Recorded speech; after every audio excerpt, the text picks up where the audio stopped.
Hello students and hello दोस्तों, नमस्कार। Agree with keywords में आपका स्वागत है। Agri with keywords agri with keywords में आपका स्वागत है। आज हम बात करने जाने वाले हैं आज हम बात करने वाले हैं एक वैकेंसी जो आई है national seed corporation of India में। ये वैकेंसी काफ़ी दिन पहले आई थी, इसी महीने में आई थी आपका, ठीक है। ये इसकी डेट्स के बारे में हम बात करेंगे, इसके सिलेबस के बारे में हम बात करेंगे, जॉब्स की जो प्रोफाइल है उसके बारे में बात करेंगे, क्या काम आपको करना पड़ता है, कितने एग्जाम होते हैं, एग्जाम कितने होते हैं, एग्जाम के बारे में बात करेंगे। एग्जाम पैटर्न क्या होता है, किस तरह का पैटर्न आता है, क्या क्या पूछा जाता है, कौन कौन इसमें अप्लाई कर सकता है, पूरी डिटेल्स इस वीडियो में होने वाली है। 10 मिनट्स का वीडियो लगभग रहेगा, जितना भी हो सकता है 10 या 15, बस इससे ज़्यादा का नहीं रहेगा। तो पूरी डिटेल्स में बात करेंगे, तो स्टूडेंट्स आराम से आप बैठिए और सुनिए। तो सबसे पहले हम बात करते हैं national seed corporation of India limited क्या होता है।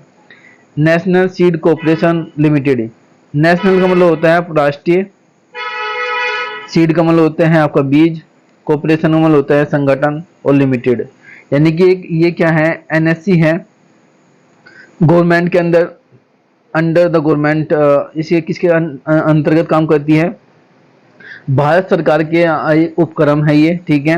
और भारत सरकार के अंतर्गत काम करती हैं, मिनी रतन कंपनी है, ठीक है। एक बात इसका ध्यान रखना, इसका बीज भवन पूसा कैंपस में इसका क्या है, न्यू दिल्ली के अंदर है, आपका हेड ऑफिस है। तो ये सारी चीजें हैं, सब ये तो देख लेंगे, आप लोग पढ़ लेंगे। अब बात करते हैं कि नेशनल सीड एम्प्लॉयमेंट नोटिस निकला है। एडवर्टाइजमेंट अगर आप देखना चाहो तो देख सकते हैं। स्टूडेंट रिक्वायर है 2023 के लिए। ये मैं ये नहीं कह रहा हूँ 2020 का 21 का नहीं, 2023 के बारे में बात कर रहा हूँ। तो हम सबसे पहले हम बात करेंगे डिटेल्स ऑफ वैकेंसी की। वैकेंसी कहाँ कहाँ आई है, कितनी कितनी वैकेंसी आई है, उसके बारे में बात करेंगे, ठीक है। तो सबसे पहले हम बात करते हैं एग्रीकल्चर्स का, हमारा है स्टूडेंट्स, एग्रीकल्चर्स के बारे में बात करते हैं। तो ये रहा 6ठे नंबर पे, ये आपका ट्रेनिंग ऑफ एग्रीकल्चर, ये आपका है। आप इसमें बीएससी एग्रीकल्चर अगर आपके पास है तो आप जा सकते हैं। अगर आपके पास एमबीए है, अगर आपके पास एमबीए है, क्या है, एमबीए है, तो आप ट्रेनिंग ऑफ मार्केटिंग में जा सकते हैं। एमबीए मतलब एमबीए ऑफ एग्रीकल्चर, जैसे बीएससी एग्रीकल्चर होता है, इसी तरह एग्रीकल्चर के अंदर एमबीए भी होता है, आप इसमें अप्लाई कर सकते हो। अगर आपके पास बीएससी एग्रीकल्चर है और आप हैंडीकैप हैं तो आपके पास वैकेंसी है, ये वैकेंसी है, 12 वैकेंसी है। कितनी वैकेंसी है, 12। अगर आपके पास बीएससी एग्रीकल्चर है और आप हैंडीकैप हैं किसी भी तरह के, अगर आपको कोई फिजिकली हैंडीकैप है तो आप 12 वैकेंसी आपके लिए आई है। बीएससी एग्रीकल्चर मांगा गया है, बीएससी एग्रीकल्चर चाहिए इसमें, ये वैकेंसी है, इसमें आप अप्लाई कर सकते हो। तो 3 वैकेंसी है, बीएससी एग्रीकल्चर, एमबीए एग्रीकल्चर और आपका स्टोर एग्रीकल्चर में, ठीक है। ठीक है, ये एब्रीविएशन दिया है कि यू का मतलब क्या होता है, अनरिजर्व्ड होता है, ईडब्ल्यूएस का मतलब क्या होता है, ये सारी चीजें आप सब जानते हैं, ठीक है। पोस्टिंग की बात करें, प्लेस ऑफ पोस्टिंग कहाँ होगी, भाई एग्रीकल्चर सेक्टर में पोस्टिंग होगी, और नई दिल्ली के हेड ऑफिस नई दिल्ली है तो नई दिल्ली के अंदर ही पोस्ट होगी। ऐसा नहीं है कि आप, ठीक है, but all the post of advertisement are based on the all India service liability, ठीक है। दे सकते हैं कहीं भी भारत के अंदर किसी भी उसमें, लेकिन फिर भी इसका हेड ऑफिस आप मान लीजिए कि आपकी जो पोस्ट होगी वो आपका नई दिल्ली के अंदर ही होगी, आपकी जो पोस्टिंग होगी। ये सब है, सेशनल क्वालिफिकेशन है, कौन कौन सी क्वालिफिकेशन है उसके लिए हम बात करेंगे, ये सब चीज़ें लिखी हुई है। और आप बात करें, देखो मैंने यहाँ पर बात किया है मैनेजमेंट ऑफ ट्रेनिंग, यहाँ पर बीएससी एग्रीकल्चर अगर आपके पास है तब भी आप एलिजिबल हो, एमबी एग्रीकल्चर है तब भी आपके पास है, आप एलिजिबल। एमएससी एग्रीकल्चर किया है आपने किसी भी यूनिवर्सिटी से और आपके पास 60% है, प्लस एमएस ऑफिस की नॉलेज है। एमएस ऑफिस का सर्टिफिकेट नहीं चाहिए स्टूडेंट्स, ये फ्रेंड्स, एमएस ऑफिस की नॉलेज चाहिए आपको, एमएस ऑफिस चलाना आना चाहिए, ऑपरेट करना आना चाहिए। उसके अंदर आप एमएस ऑफिस में कैसे आप पीपीटी बना सकते हो, आप प्रेजेंटेशन वगैरह बना सकते हो, आप एमएस ऑफिस में फॉर्मूले लगा के किस तरह काम कर सकते हो, आप सेल क्या होती है, फोल्डर क्या होती है, सारी चीज़ें आपको पता होना चाहिए। नॉलेज मांगी गई है जो जरूरी है, ठीक है। दूसरा है आपके पास training of agriculture, BSc agriculture मांगा है, 60% आपका डिग्री में होना चाहिए। अगर आपके पास 60% आपकी डिग्री में नहीं है तो आप एलिजिबल नहीं हो। एलिजिबिलिटी आप एलिजिबल नहीं रखते हो और आपके पास कंप्यूटर नॉलेज होना चाहिए एमएस ऑफिस की। इसी तरह आपका ट्रेनिंग ऑफ एग्रीकल्चर की वैकेंसी है, आप अभी देख सकते हो। मार्केटिंग हो गया, एग्रीकल्चर हो गया, स्टोर में बीएससी एग्रीकल्चर मांगा है, 60% आपके पास होना चाहिए नॉलेज, हो एमएस ऑफिस में आपके नॉलेज होनी चाहिए बच्चों, ठीक है। ये 3 वैकेंसी हैं ट्रेनिंग ऑफ, देखो यहाँ पर ध्यान दो, 1 2 और एक आपका 3। पूरी डिटेल्स में कोई वीडियो नहीं बनाएगा और सब क्या कहते हैं बस फॉर्मेलिटी करके चले जाते हैं। आपको पूरी चीज़ें मिलेगी स्टूडेंट्स, यहाँ पर आपको इस तरह नहीं हम बताएंगे, बिल्कुल पूरी डिटेल्स में आपको बताएंगे।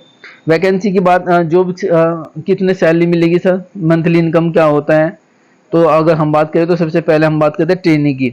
ट्रेनिंग बीएससी एग्रीकल्चर है, डीए वगैरह मिला के 23,664 रुपये आपको हर महीने मिलेंगे। 2 साल का ट्रेनिंग पीरियड रहेगा, उसके बाद आपका ट्रेनिंग के बाद आपका पैसा बढ़ा दिया जाएगा। अगर आपके पास मैनेजमेंट ट्रेनिंग है उसके लिए 55,680 रुपये आपको मिलेंगे। ये आपके 2 साल तक रहेंगे, उसके बाद इसको इंक्रीज किया जा सकता है। 55,680 रुपये आपको मिलेंगे, ठीक है। स्टूडेंट्स IBPS AFO की अगर हम बात करें, IBPS AFO BSc agriculture student उसमें चाहिए होता है, स्टूडेंट उसमें लगा हुआ है। लेकिन अगर बात करें तो देखो 55,680 रुपये, इसमें इससे ज़्यादा वैकेंसी की तो AFO की भी नहीं है। 55,680 तो एग्रीकल्चर जो फील्ड ऑफिसर होता है, जिसमें पूरा सिर दर्द रहता है सुबह से शाम तक लोग, मैं ये नहीं कहूँगा बट उसमें वर्क होता है, काम होता है उसमें, ऐसा नहीं है, बैंक में काम होता है, उसकी भी इतनी सैलरी नहीं है बच्चों जितनी इसमें दिया हुआ है। देख लेना आप, ये लिखा है 2 साल का है, उसके बाद उसकी सैलरी बढ़ा दी जाएगी। ये सब चीज़ें लिखी हैं। उम्र कितनी होनी चाहिए, एज कितनी होनी चाहिए, मैनेजमेंट एज कितनी होनी चाहिए, इतने साल की नहीं, इससे ज़्यादा नहीं होना चाहिए एज और क्राइटेरिया आप ये देख लेने आप। रिले आपका एज रिलैक्सेशन भी है, आपको छूट भी मिल जाएगी उम्र में, ये सब चीज़ें लिखी हुई है। पोस्ट की बात करें, जो कौन कौन सी पोस्ट में कौन कौन से एग्जाम होंगे, ट्रेनिंग की बात करें तो एक सिंगल एग्जाम होगा स्टूडेंट, एक सिंगल एग्जाम होगा, डॉक्यूमेंट वेरिफिकेशन होगा। आप मैनेजमेंट ट्रेनिंग की बात करें तो रिटर्न एग्जाम होगा, उसके बाद आपका मेरिट पे एक एग्जामिनेशन किया जाएगा इंटरव्यू के लिए, उसके बाद आपका डॉक्यूमेंट वेरिफिकेशन होगा। यानी कि एक तो आपका प्री एग्जाम होगा इसके अंदर, जो मैनेजमेंट ट्रेनिंग है उसके लिए एक प्री रिटर्न एग्जाम होगा। रिटर्न एग्जाम में आपको मेरिट के आधार पर आपको इंटरव्यू में बुलाया जाएगा, उसके बाद आपका डॉक्यूमेंट वेरिफिकेशन होगा। रिटर्न एग्जाम इसमें भी है, रिटर्न एग्जाम इसमें भी है। स्टेज फर्स्ट की बात करें तो रिटर्न एग्जाम होगा, लिखित परीक्षा होती है, इसमें भी होती है इसमें भी होती है। मेरिट बेस पर आपको इंटरव्यू में बुलाया जाएगा, यहाँ पर इंटरव्यू में नहीं बुलाया जाता, इसमें डॉक्यूमेंट वेरिफिकेशन होता है आपका। जैसे कि मान लो आपका ट्रेनिंग वगैरह है या स्टेनोग्राफर है, तो उसकी स्टेनोग्राफर की तो भाई स्किल को जज किया जाएगा। बट इसमें अगर आप बीएससी एग्रीकल्चर हो तो आपका एक रिटर्न एग्जाम होगा प्लस डॉक्यूमेंट वेरिफिकेशन होगा। अगर आप ट्रेनिंग मैनेजमेंट हो तो आपका रिटर्न एग्जाम होगा, उसके बाद बेस्ड ऑन द मेरिट, एक मेरिट पर आधार पर आपको इंटरव्यू में बुलाया जाएगा, उसके बाद आपका डॉक्यूमेंट वेरिफिकेशन होगा। तीस स्टेज में क्या होगा, एक into the together return examination interview marks will be the finally shortlist selection. अच्छा ठीक है, ये फिर फाइनल स्टेज में आपको क्या करेंगे, अलॉटमेंट कर देंगे। ये 3 स्टेज है। मैनेजमेंट ट्रेनिंग की बात करिए, एक रिटर्न पेपर होगा, दूसरा इंटरव्यू होगा, प्लस आपका डॉक्यूमेंट वेरिफिकेशन होगा। ट्रेनिंग एग्रीकल्चर की बात करें तो आपका क्या होगा, रिटर्न एग्जाम होगा, मतलब MCQ टाइप का, डॉक्यूमेंट वेरिफिकेशन होगा बस। बाकी जो पोस्ट हैं उसके आधार पर ये सब लिखा हुआ है। स्किल, अगर कोई पोस्ट स्किल वाली है बच्चों, यहाँ भी लिखा है कि examination will be the 70% and interview, 70% आपके रिटर्न पेपर के होंगे, 30% आपके इंटरव्यू के होंगे, दोनों को मिलाकर 100% यानी कि 100 मार्क्स होंगे, ठीक है। ये सब चीजें इन्होंने लिखी हुई है। CBT कंप्यूटर बेस्ड एग्जाम होगा, लिखित पेपर वो का मतलब है कि आपका MCQ या कंप्यूटर बेस्ड क्वेश्चन होगा, ठीक है। CBT जिसे बोलते हैं। उसमें क्या क्या चीजें हैं, ये सब चीजें मांगी गई हैं, आपके फिजिकल रिक्वायरमेंट है ये ST।